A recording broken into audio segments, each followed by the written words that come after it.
They got death juju slime, gay short monks fighting paladins over their party leader, and lizard folks that'll slap you in the fucking face. What more could the guild of my mangas, The Devil's Deal, and Night of Slaughter possibly offer you all? As a connoisseur of the fine fiction, you cannot have a guild of the adventurers without a guild girl. Damn, I nailed that. I reached deep down into my inner French for that accent. Let me introduce you to the guild girl of Flourishade, Matari. And the few things that we do know about her is the fact that she thinks she's funny. Hey, little commoner girl who's never picked up a weapon and just obviously got her ass beat by the lizard folk.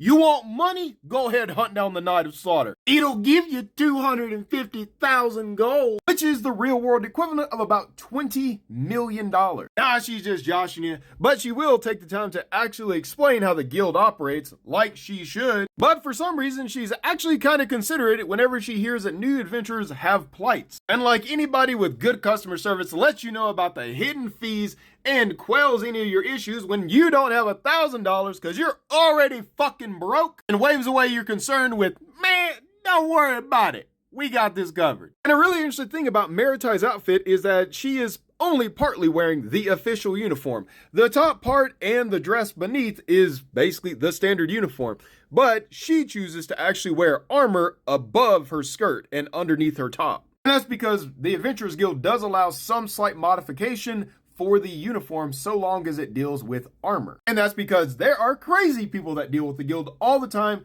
and the guild clerks are responsible for the guild, so they may have to engage in combat should things get too rowdy. Can we just talk about for a second how Selma read the part where the guild will take her kids should she die? And Maritai's just like, yo, don't worry about it. That's just basic legal shit right there. This girl right here got some customer service skills. This girl is a salesman. As we saw in one of the in-between chapters, this is what Maritai looks like out of her armor. As you can see, a ton of scars. And one thing that you don't really get to see through the actual manga is that she walks with a limp. And sometimes she actually does walk around with a cane because of that back injury. And as some of you astute people that looked in the book might have seen, she's got some tattoos here. With Pride Replay, some numbers on both arms. But here's a better look through her actual character sheet.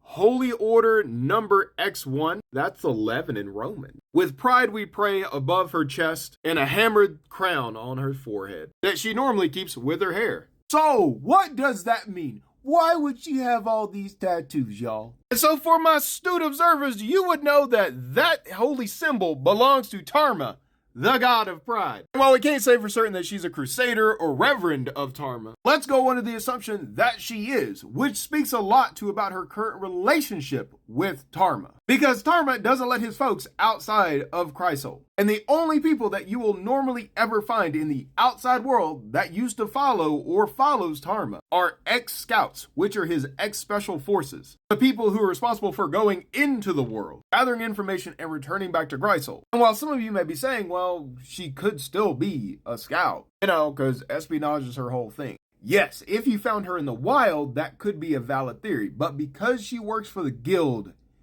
it's a whole different situation. And that's because the guild, while letting pretty much any classification work for them, they do not allow active crusaders and reverends and people who actively do quests for their god to sit in any employed position within the guild. And that's because obviously they don't want people of certain faiths sending other people of different faiths out on suicide missions, or bending the rules and policies that would open the guild up for legal liabilities to harm another group that their god does not like. So that's a little bit of lore on Maritai, but you can read it for free here. Just see the bio description, or you can go out and grab a physical copy. Because all orders now come with this really little cool bookmark.